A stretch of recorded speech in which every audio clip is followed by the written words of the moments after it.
Leute, das, was ich euch jetzt erzähle, ist wirklich wahr. Das müsst ihr als ohne Schmarrn, das ist wirklich wahr, weil die beste Satire schreibt ja das Leben wirklich selber. Wisst ihr, dass bis zum August 2010 bei den Zuständigkeiten, bei den Heiligen, eine riesengroße Lücke geklafft hat? Ja. Da hat man herausgefunden, wirklich ohne Schnee, herausgefunden, dass kein Heiliger für den Fußball verantwortlich ist. Ja, ohne Schmarrn. Man hat zwar aber gesehen, dass die Elfmeterschützen bei den entscheidenden Elfmetern immer so ein Stoßgebet zum Himmel geschickt haben und trotzdem reihenweise verschossen. Das ist kein Wunder. Es war kein Heiliger für den Fußball verantwortlich. Und wer ist draufgekommen?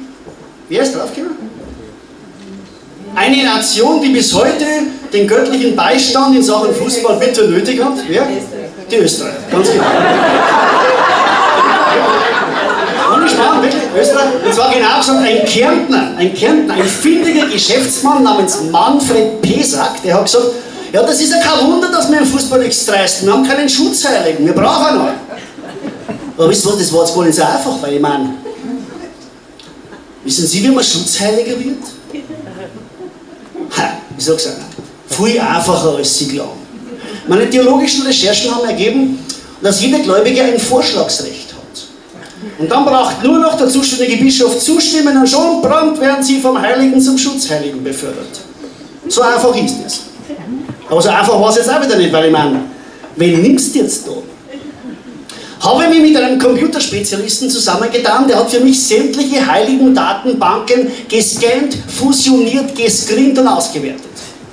13.000 Heilige haben mich auf ihre Fußballtauglichkeit geprüft. Ja, ohne Schmäh. Und einer ist geworden. Der Aloysius. Oder wie der Österreicher sagen dort, der Luigi Scrosoppi. Ja, der hat zwar im ganzen Leben nicht einmal Fußball gespielt, aber das ist ja wurscht. Das ist ein Italiener, das lässt den Fußballkreisen schon vermitteln. Und ich habe dann sofort eine Holzfigur schnitzen lassen. Und der Klagenfurter Bischof hat sie geweiht. Ohne Schmäh. Könnt ihr alles nachlesen. Und ich? Ja, glaubst du, ich bin deppert? Ich habe mir sofort das Patent auf den Heiligen und auf die Figur eintragen lassen. Ja, wisst ihr was, ob der Österreicher im Fußball was dreist oder nicht, das ist mir wurscht. Aber ich gewinne mit den Heiligen auf alle Fälle. Weil eins ist klar, ob im Fußball oder in der ganzen Welt, regieren tut immer nur das liebe Geld. Und davon singt die Gruppe 2 und 1 jetzt ein Lied. Fußball ist unser Leben, der König, Fußball regiert die Welt. Wir kämpfen und geben alles, bis dann ein Tor nach dem anderen fällt.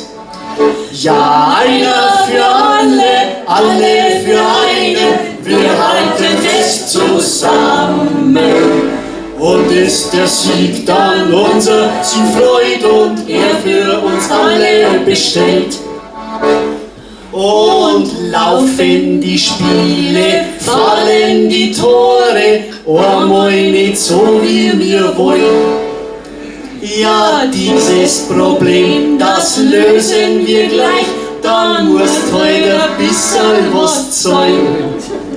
Ja, da 100.000, dort 1 Million, ein bisschen was geht ja doch immer. Bist du spendabel, kannst du sogar die WM ins Heimatland holen. Ja, Geld, das ist unser Leben, denn Geld regiert auch die Fußballwelt. Wir kämpfen und geben alles, dann ist die Mannschaft auch gut aufgestellt. Ja, da 100.000, dort 1 Million, ja, so hält die FIFA zusammen. Keiner entpuppt die Tango Corrupti, so tanzen wir um die Welt. Ja, Geld bestimmt unser Leben und das nicht nur in der Fußballwelt. Ob Demokratie oder Monarchie, regieren durch Eurenos Geld. Bei allerhand Moos ist immer was los, da läuft doch das Leben viel runder. Freude und Ehre sind nicht viel wert, für das kriegst du nix auf der Welt. Doch wir sind wir ehrlich, wir sind wir brav, das gehört daher immer mal gesagt. Ja, selbst mit Millionen kannst du uns nicht locken, von Geldgier sind wir gar nicht blockt. Würd uns einer fragen, wir würden sagen, geh mit deinem Geld doch zum Teufel. Uns kann man nicht kaufen, kann man nicht zahlen.